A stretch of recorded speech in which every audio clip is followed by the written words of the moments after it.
हमें ये पता चल चुका है अब, और हमने ढंग से इसके एनालिसिस भी कर ली कि किसी भी मटेरियल का टेम्परेचर अगर हम बढ़ाते हैं तो उसकी हर डायमेंशन बढ़ने की कोशिश करती है, बढ़ती है। उसके चक्कर में लेंथ में भी इंक्रीमेंट दिखाई देता है, एरिया में भी और वॉल्यूम में भी इंक्रीमेंट दिखाई देता है। ठीक है। अब पहले इलास्टिसिटी में जब हमने पढ़ा था तो हमने पढ़ा था कि लेंथ में इंक्रीमेंट होने से हमारे पास एक स्ट्रेन डेवलप होता है, एक स्ट्रेस डेवलप होता है। तो प्लीज यहां पर उससे कंफ्यूज मत होइएगा, वो मैं पहले भी समझा चुका हूं आपको। स्ट्रेन या स्ट्रेस जो डेवलप हो रहा होता है वो तब डेवलप हो रहा होता है जब आप उसको जबरदस्ती फोर्सफुली लेंथ इंक्रीज करते हैं। अगर आप टेम्परेचर बढ़ाते हैं और लेंथ इंक्रीज होती है तो उसमें कोई स्ट्रेन और स्ट्रेस नहीं आता।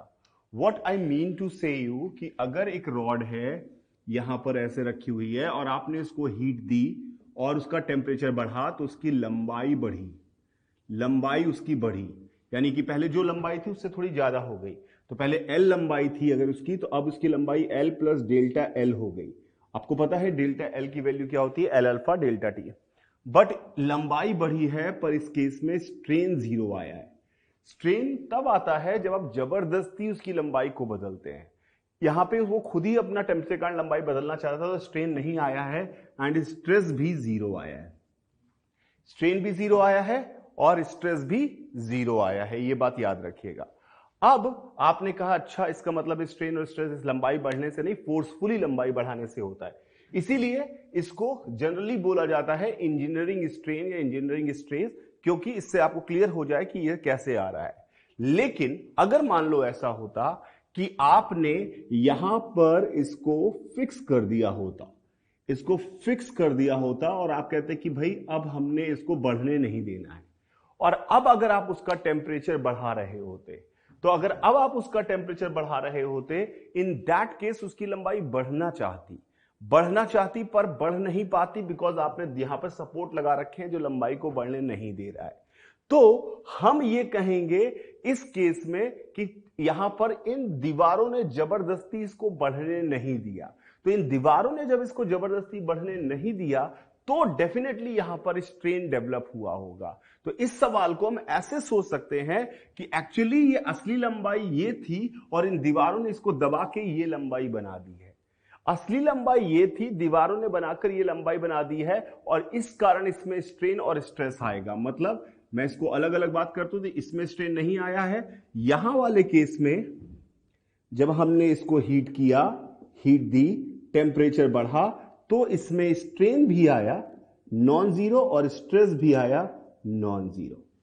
लंबाई नहीं बढ़ी है तो कंफ्यूजन ना हो कि बिना लंबाई बढ़े स्ट्रेन और स्ट्रेस कैसे आ रहा है, तो हमने इस स्ट्रेन और इस स्ट्रेस का एक अलग नाम दे दिया, which is called thermal strain और thermal stress. Thermal strain and thermal stress. Thermal strain और थर्मल स्ट्रेस है एक्चुअली वही चीज, लेकिन अंतर क्या है, उसमें लंबाई बढ़ने से स्ट्रेस आ रहा होता है, यहां लंबाई ना बढ़ने से स्ट्रेस आ रहा है, क्योंकि ये खुद बढ़ाना चाह रहा था। तो अगर आप इसको ऐसे सोचे कि यार ये इतना था, अगर आप ऐसे सोचे कि इसने इसको इतना बढ़ाया और इन दीवारों ने इसको वापस एल कर दिया, देन ऑब्वियसली ये थर्मल स्ट्रेन और थर्मल स्ट्रेस बिल्कुल वैसे ही काम करेगा जैसे आपने पहले पढ़ा था इंजीनियरिंग स्ट्रेन और स्ट्रेस में। इसमें वही यंग्स मॉडुलस काम कर रहा होगा, सब कुछ वही होगा। क्लियर है क्या मेरी बात? तो देखते हैं एक छोटा सा एग्जांपल, ताकि हमें समझ में आए कि हम कैसे निकालते हैं। जैसे इस सवाल में, इसी जैसे सवाल में कि कितना स्ट्रेन और कितना स्ट्रेस आया है उसको निकालने की कोशिश करते हैं। तो उसने क्या कहा कि हमारे पास एक रॉड थी और वो दोनों एंड पर फिक्स थी, यहां पर फिक्स थी, ये रॉड दोनों एंड पर फिक्स थी। हम क्या निकालने की कोशिश कर रहे हैं, थर्मल स्ट्रेन और thermal stress.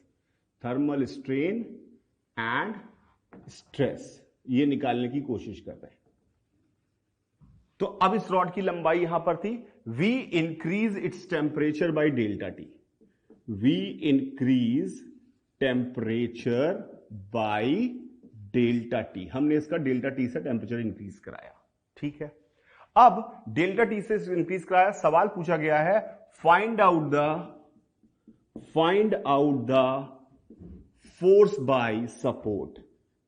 Force by support, कौन से सपोर्ट से?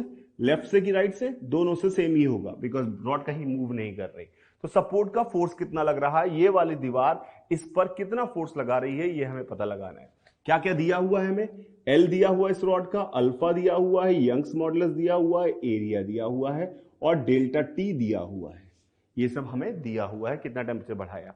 तो इसको कैसे सोचेंगे, अगर ये रॉड फ्री होती, अगर ये रॉड फ्री होती तो कितना बढ़ती, if rod is free, if rod is free, अगर फ्री होती तो डेल्टा एल कितना आता, डेल्टा एल आता L alpha delta T, delta L आता एल अल्फा डेल्टा टी। तो क्या मैं कह सकता हूं कि इन सपोर्ट्स ने इसको इतना ही दबा दिया है, इन सपोर्ट्स ने इस रॉड को इतना ही दबा दिया है, क्योंकि अगर फ्री होती तो इतना बढ़ जाती, सपोर्ट्स के चक्कर में नहीं बढ़ पाई। यानी यहां पर इन सपोर्ट्स ने, वी कैन एज्यूम, लिख रहा हूं इसलिए ताकि आपके दिमाग में बैठ जाए, we can assume supports have compressed it, compressed किया है इसको, compressed it by L alpha delta T, इनको कंप्रेस किया है। इसका मतलब है इस रॉड में कौन सी स्ट्रेस पैदा होगी, कंप्रेसिव स्ट्रेस, दबी हुई कंप्रेसिव स्ट्रेस यहां पर जनरेट होगी। क्लियर है। तो अब देखते हैं, अगर इस सपोर्ट ने इतना कंप्रेस कर दिया है तो स्ट्रेन कितना आएगा, स्ट्रेन आएगा change in length, forcefully change in length divide by original length. तो आपने कहा L alpha delta T upon original length. अब यहां पे क्लियर कर लो, ओरिजिनल लेंथ का मतलब क्या हुआ, तो अगर एक्चुअली देखा जाए तो ओरिजिनल लेंथ थी हमारी L plus L alpha delta T. क्यों L plus L alpha delta T क्यों थी ओरिजिनल लेंथ, क्योंकि अगर ये सपोर्ट्स ना होते तो इसकी लंबाई L plus L alpha delta T होती और उन्होंने उसको दबाया हुआ है। तो L plus L alpha delta T हमारी ओरिजिनल लेंथ है, पर एल अल्फा डेल्टा टी को हम स्मॉल मानते हैं, हमारा एजम्पशन रहता है कि बहुत ज्यादा चेंज नहीं आ रहा है, इसलिए हम नीचे एल ही लिखते हैं। लेकिन असली में कोई पूछे तो क्या होना चाहिए, कोई अगर आपको थियोरेटिकली पिन करे कि बताओ एग्जैक्टली एल होना चाहिए कि L plus L alpha delta T होना चाहिए, देन यू विल आंसर कि in that case it would be L plus L alpha delta T. But for simplicity will see it is L because L alpha delta T small है। तो हमारे पास strain आ गया alpha delta T, तो ये strain हमारे पास आ गया अल्फा डेल्टा टी, ये स्ट्रेन आ गया। अब स्ट्रेन आ गया तो ऑब्वियसली इंजीनियरिंग स्ट्रेन जो आया है वो स्ट्रेस पैदा करेगा, तो स्ट्रेस कितना आएगा, तो बाई अगर हम बात करें लॉ ऑफ इलास्टिसिटी की तो हमारे पास sigma is equal to Y epsilon, तो सिग्मा हमारे पास आ गया वाई अल्फा डेल्टा टी, ये आ गया सिग्मा। अगर सिग्मा आ गया तो एक दीवार दूसरी उस पर कितना फोर्स लगा रही है, तो सिग्मा होता है फोर्स डिवाइड बाय एरिया, तो ऑब्वियसली हमारे पास जो फोर्स आ गया वो आ गया ए वाई अल्फा डेल्टा टी, तो ये हमारा फोर्स की वैल्यू निकल के आ गई। तो मुद्दा सिर्फ इतना है सवाल में कि लेंथ नहीं बदली है फिर भी यहां पर स्ट्रेन आया है, और कंफ्यूजन आपको ना हो इसलिए हमने इसका नाम थर्मल स्ट्रेन और थर्मल स्ट्रेस रख दिया है। क्लियर है क्या मेरी बात। अब हम और एग्जांपल्स भी देखेंगे, पर पहले इस बात को समझ में आ जाना चाहिए आपको मैंने क्या बोला। क्लियर है, गुड। तो इसी लाइन में हम एक और एग्जांपल देखते हैं, थोड़ा सा ट्रिकी है पर ऑब्वियसली फंडामेंटल बिल्कुल वही है जैसा मैंने आपको सिखाया था। इस बार इस एग्जांपल को देखिएगा, इस पे काफी अच्छा सवाल एक और बनता है इसी बेसिस पर, जो कि ओलंपियाड में पूछा गया था, और ये बहुत बढ़िया सवाल है, लेकिन उससे पहले इसको समझ में आना बहुत जरूरी है। ये स्टैंडर्ड सवाल है, हमें समझ में आना चाहिए। यहां पे क्या है, इस बार मैंने सपोर्ट्स के बीच में एक रॉड ना करके दो रॉड सीरीज में ऐसे लगा दी। जो पहली रॉड है उसके बारे में दिया हुआ है, उसका Young's modulus y1, alpha 1, length L1 और एरिया A। एरिया हमने सेम लेके चला है, उसमें डिस्टॉर्शन ना आए इसलिए एरिया सेम लेके चला है। इसका y2, L2, अल्फा 2 और एरिया A ही लेके चला है। ठीक है, ये हमारी रॉड है। ठीक है, ये इन दोनों रॉड का जंक्शन पॉइंट है, ये this point is called junction point. यहां पे दोनों रॉड एक दूसरे से मिल रही हैं, एक एंड यहां पर है, एक एंड यहां पर। अब बताइए क्या होगा, अगर अब हम टेम्परेचर बढ़ाएंगे तो क्या होगा। अगर अब हम टेम्परेचर बढ़ाएंगे तो ऑब्वियसली पूरी रॉड की लेंथ तो L1 प्लस L2 रहेगी, वो तो बदलने वाली नहीं है। पूरी रॉड की लेंथ L1 प्लस L2 रहेगी, पर हो सकता है ये जंक्शन पॉइंट मूव कर जाए। कैसे, मैं समझाने की कोशिश करता हूं। फॉर एग्जाम्पल, मैं यहां खड़ा हूं और एक आदमी मेरे बगल में, पतला दुबला आदमी यहां पर मेरे बगल में खड़ा हुआ है, एकदम पतला दुबला। मैं भी वैसे बहुत मोटा नहीं हूं, पर फिर भी वो पतला दुबला आदमी मेरे बगल में खड़ा हुआ है और मेरे यहां पे एक दीवार खड़ी कर दी गई है और उसके यहां पे दीवार खड़ी कर दी गई और हमें गर्मी लगने लगी। गर्मी लगने लगी तो हम दोनों फैलना चाहेंगे, दोनों फैलना चाहेंगे, लेकिन मैं उससे थोड़ा ताकतवर हूं तो मैं क्या करूंगा, मैं थोड़ा सा फैल जाऊंगा और उसको दबा दूंगा, थोड़ा सा फैल जाऊंगा और उसको दबा दूंगा, वो दबा रहेगा, मैं थोड़ा सा फैला हुआ रहूंगा।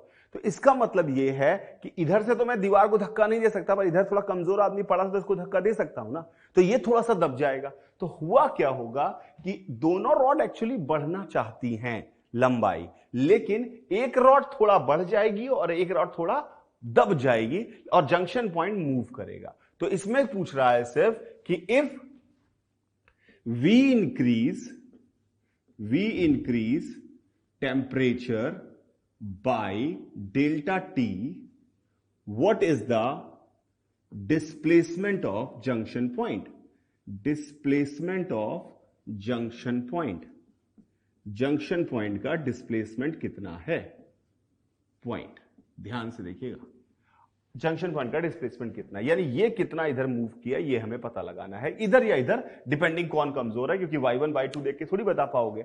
तो अगर आपको कंफ्यूजन है कौन ताकतवर है कौन कमजोर है, कोई फर्क नहीं पड़ता, मैथ्स वहां पर आ जाती है। मैथ्स कहती है तुम चिंता ना करो, मैं अपने आप आंसर सही दे दूंगी, अगर तुमने आंसर गलत निकाला होगा तो मेरा निगेटिव आ जाएगा। तो मैंने मान लिया कि जंक्शन पॉइंट जो है वो इधर यहां आ गया है, एक्स शिफ्ट हो गया है, एक्स शिफ्ट हो गया, तो ये रॉड थोड़ी सी बढ़ी होगी।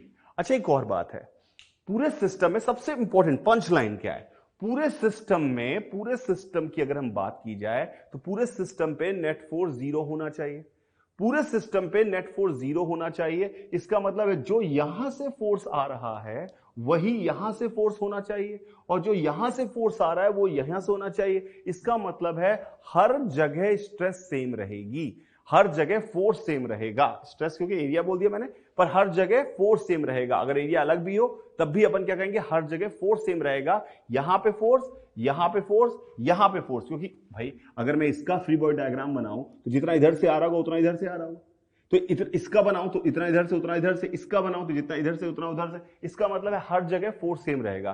तो इस सवाल का जो सबसे इंपॉर्टेंट सोल है, फंडामेंटल बात है कि force at every cross section will be same, force at every cross section will be same, her cross section पे फोर्स सेम रहेगा, every cross will be same, ये सबसे इंपॉर्टेंट बात है। ठीक है, अब देखते हैं, अब आप पहले इस रॉड की बात करते हैं। अगर ये पूरी तरह से फ्री होती, ना इधर कुछ ना इधर कुछ, अगर ये पूरी तरह से फ्री होती तो ये कितना बढ़ना चाहती, ये बढ़ना चाहती sir L1 alpha 1 delta T, L1 alpha 1 delta T बढ़ना चाहती, पर कितना बढ़ गई है, x बढ़ गई है।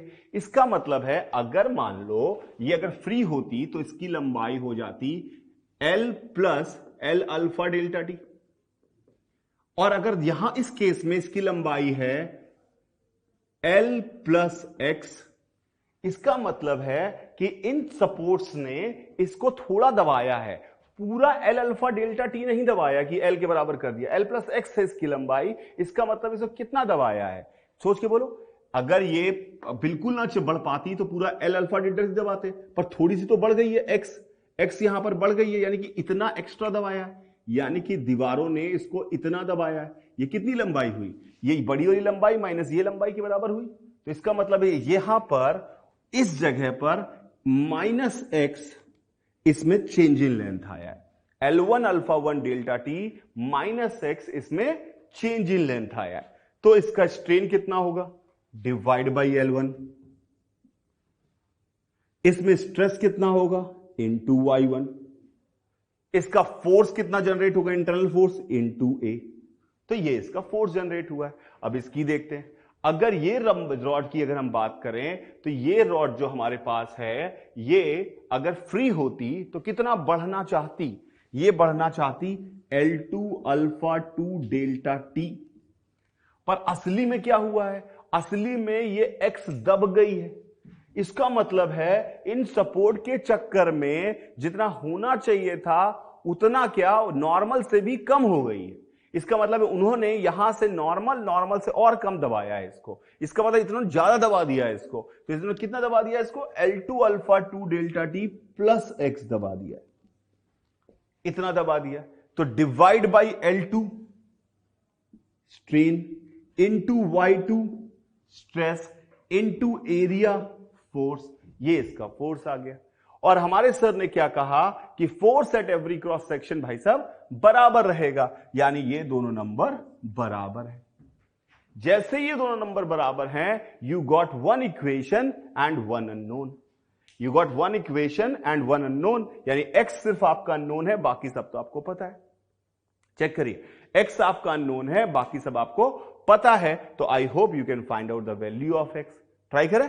तो ए से पहले ए कैंसिल इस पर्टिकुलर सवाल में, ठीक है। अब इसको देखते हैं क्या आया। ये हमारे पास आया y1 alpha 1 delta T minus y1 x1 x by L1 is equal to y2 alpha 2 delta T plus y2 x by L2। y2 alpha 2 delta T को इधर लाए और y1 वाले को उधर ले गए, तो क्या बना हमारे पास? हमारे पास आ गया y1 alpha 1 delta T minus y2 alpha 2 delta T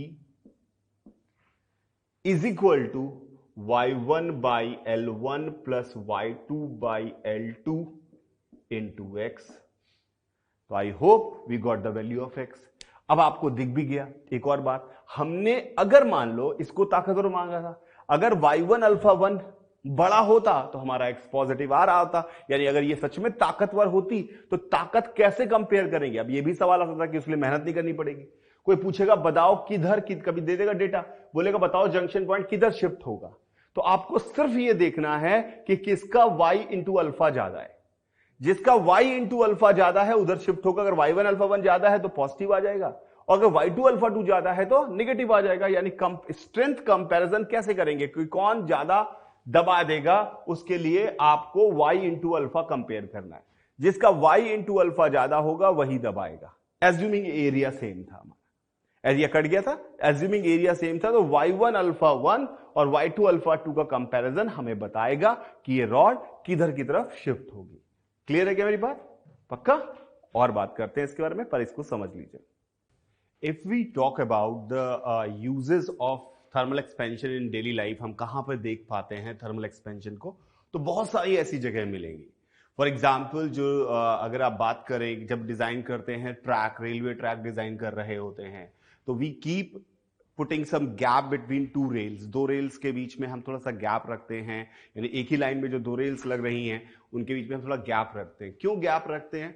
क्योंकि अगर टेम्परेचर बढ़ रहा होगा तो वो इंक्रीज करेगी उसकी लेंथ। अगर वो गैप नहीं रखेंगे तो लेंथ इंक्रीज करने की कोशिश करेगी और हो नहीं पाएगी, तो स्ट्रेस डेवलप होगा, तो उसके टूटने का खतरा रहता है। सिमिलरली यू हैव सीन कि कई बार आप कभी फ्लाईओवर पर चढ़ रहे होते हैं तो आपको टक टक टक आवाज आती है हर एक फिक्स इंटरवल बाद। वो क्यों आ रही होती है? क्योंकि वहां पर भी, क्योंकि फ्लाईओवर है तो उसमें आयरन रॉड्स यूज की गई होंगी, तो उसमें भी एक्सपेंशन के चांसेस होते हैं। तो एक्सपेंशन के चांसेस होंगे तो वो बढ़ सकती हैं, इसलिए वो गैप रखा जाता है। ऐसे बहुत सारे और भी एप्लीकेशंस होते हैं जहां पर हम यूज करते हैं इस कॉन्सेप्ट का, थर्मल एक्सपेंशन की बात कर रहे होते हैं। ठीक है, जैसे कई बार आप ये सोचा आपने कि कभी जो आपका जो प्रेस है, जो आयरन है जिससे प्रेस करते हैं, या फिर जो गीजर है, उसमें अचानक से पानी गर्म होने के बाद वो ऑटो कट कैसे हो जाता है? क्या फंडामेंटल है उसमें? ऑटो कट होने का क्या फंडामेंटल है?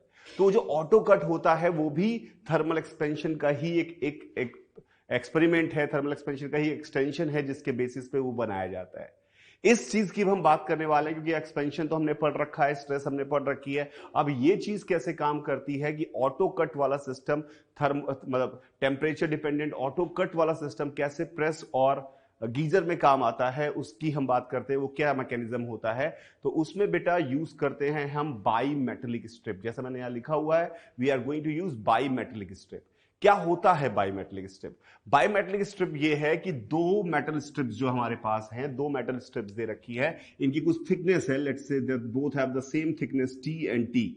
इनकी जो थिकनेस है टी एंड टी, इनको एक दूसरे के ऊपर सेम लेंथ की दो सेम लेंथ की दो हमने ले रखी हैं स्ट्रिप, मेटल की स्ट्रिप, और उनको किसी के ऊपर चिपका दिया गया है, यानी अब वो हमेशा साथ रहेंगी, यानी कि ऐसा नहीं कि वो अलग हट सकती है या ये अलग हट सकती है। किनारों से कोई सपोर्ट नहीं दिया है, इनको एक दूसरे के ऊपर चिपका दिया गया है। अब डेफिनेटली जब हम इसको हीट करेंगे तो दोनों ही अपनी लंबाई को बदलना चाहेंगी। अब दो मटेरियल अलग अलग हैं तो इनके अल्फा अलग अलग होंगे। मान लिया ऊपर वाले का अल्फा 1 है, नीचे वाले का अल्फा 2 है। तो अब इतना तो पक्का है कि टेम्परेचर बढ़ाने पे इनकी लंबाई बढ़ेगी। क्यों बढ़ेगी लंबाई, क्या रीजन, लंबाई क्यों बढ़ेगी? सर दोनों साथ बढ़ना चाहेंगी तो हो सकता है लंबाई ना बढ़े। मेरे बेटा इसलिए लंबाई बढ़ेगी क्योंकि किनारों पर आपने कोई सपोर्ट नहीं दिया है, तो इसमें कोई स्ट्रेस तो डेवलप हो नहीं सकता, क्योंकि वो खींचेगी तो इधर से कोई धक्का रोकने वाला है नहीं, तो लंबाई तो बढ़नी है। लेकिन एक समस्या है, मान लो दोनों के अल्फा अलग अलग हैं तो दोनों की लंबाइयां अलग अलग बढ़ना चाहेंगी।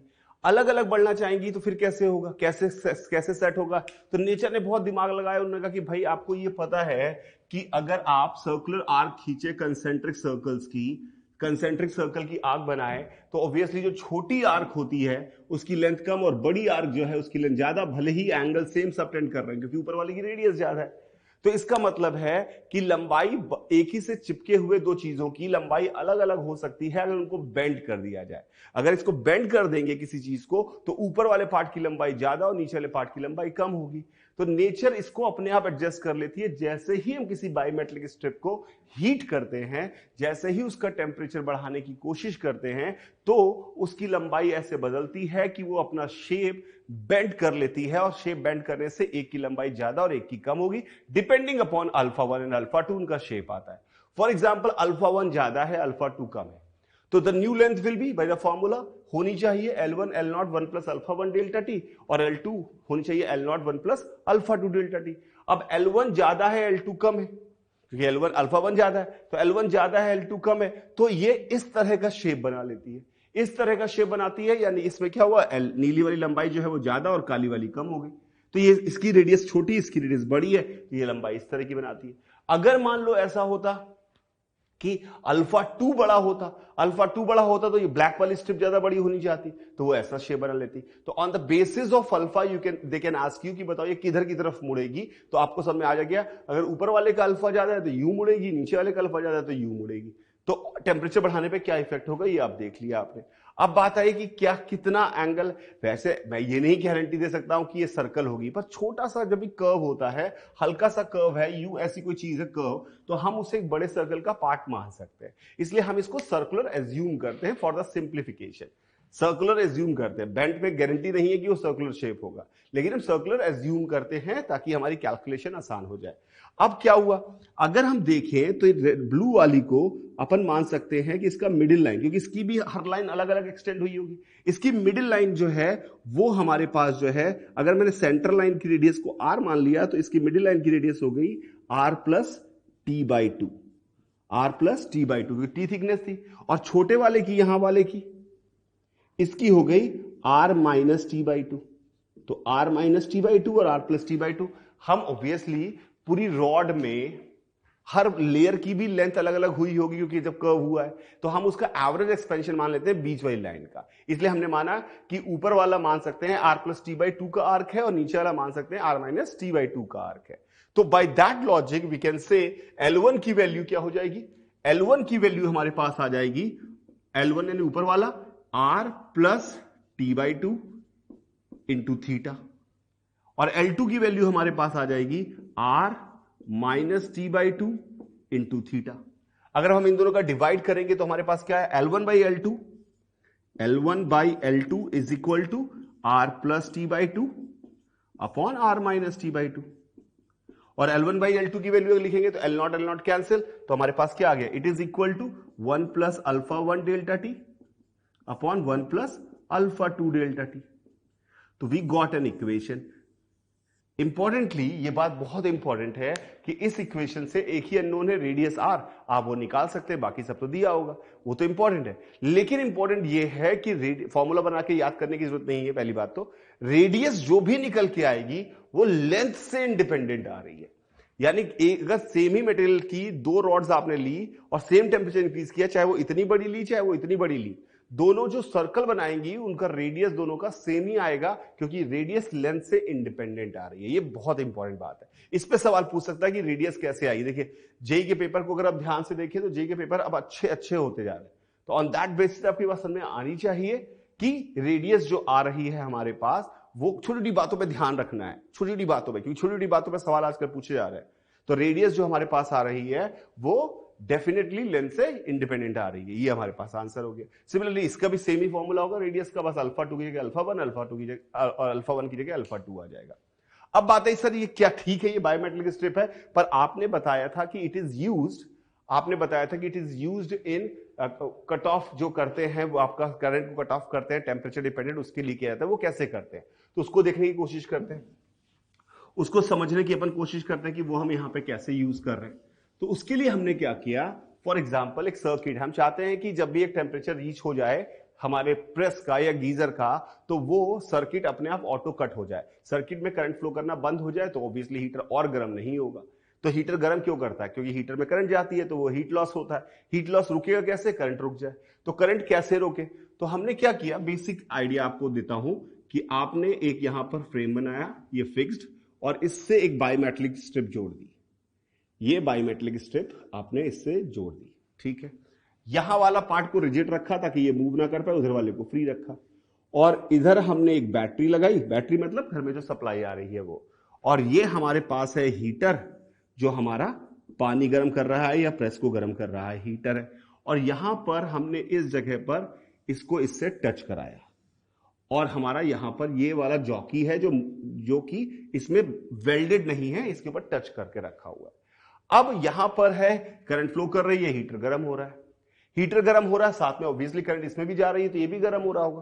तो ये गर्म हो रहा है, मान लिया इस केस में कि अल्फा 1 इसका है, अल्फा 2 इसका है, और अल्फा 1 ज्यादा है अल्फा 2 से। अगर अल्फा 1 ज्यादा है तो ऑब्वियसली वो यू बेंड करना चाहेगी। अब जब ये इधर से तो मूव कर नहीं सकती, पर बेंड तो करेगी। बेंड जब करने की कोशिश करेगी तो ऑब्वियसली ये वाला एंड ऊपर उठने लगेगा, ये ऐसे बेंड होगा, यू इधर की तरफ बेंड होने लगेगा, यू ऐसे। ये जब इधर बेंड होगा तो ऑब्वियसली जॉकी से कांटेक्ट धीरे धीरे धीरे धीरे धीरे धीरे खत्म होने लगेगा। एक समय ऐसा आएगा कि ये जॉकी को छोड़कर ऊपर उड़ गया, जैसे मैंने ये बनाया। जैसे ही ये वाला एंड ऊपर आ गया, जॉकी से टच में नहीं है, तो सर्किट ब्रेक हो गया। सर्किट ब्रेक हो गया तो करंट रुक गई, और आपका हीटर में और गर्मी, हीटर में और हीट प्रोड्यूस होना बंद हो गई। फिर थोड़े समय बाद क्या होगा, आपने यूज कर लिया, पानी ठंडा होने लगा, थोड़े समय इसका टेम्परेचर कम हो गया, जैसे ही टेम्परेचर इसका कम होगा ये वापस सीधा होगा, जैसे ही वापस सीधा होगा फिर जॉकी से टच, फिर हीटर गर्म, पानी का चलने लगेगा। तो this is the way it works as auto cut. Auto अपने आप कट जाता है electricity on the basis of temperature. तो it is one of the good example of thermal expansion जो हमारे नॉर्मल लाइफ में हम देख पाएंगे कि कहां यूज हो रहा है। आप कभी निकाल के प्रेस कभी खुले तो आप देखिएगा उसमें दो पतली पतली सिल्वर जैसी आपको पतली पतली दो लेयर्स चिपकी हुई दिखाई देगी। बहुत थिन होती है, वो बहुत थिन होती है, दिखाई देंगे कि वो लेयर्स हैं ऑटो कट वाले। जिनमें ऑटो कट नहीं होगा उनमें वो लेयर्स नहीं होगी। This is the only difference जो ऑटो कट है और कट ऑटो कट नहीं है प्रेस, उनमें क्या डिफरेंस है वो बायोमेट्रिक स्ट्रिप का है। क्लियर है? तो बायोमेट्रिक स्ट्रिप एक सिंपल सी बात है। आपको क्या याद रखना है, आपको बस याद रखना है कि ये बेंड करेगा अल्फा 1 अल्फा 2 के हिसाब से, और रेडियस जो है जो भी निकलेगी, निकालने का तरीका समझना चाहिए, जो भी निकलेगी वो लेंथ से इंडिपेंडेंट होती है। ये इंपॉर्टेंटली याद रखना है, बाकी याद नहीं रखना है, बाकी समझ में आना जरूरी है। I hope it is clear.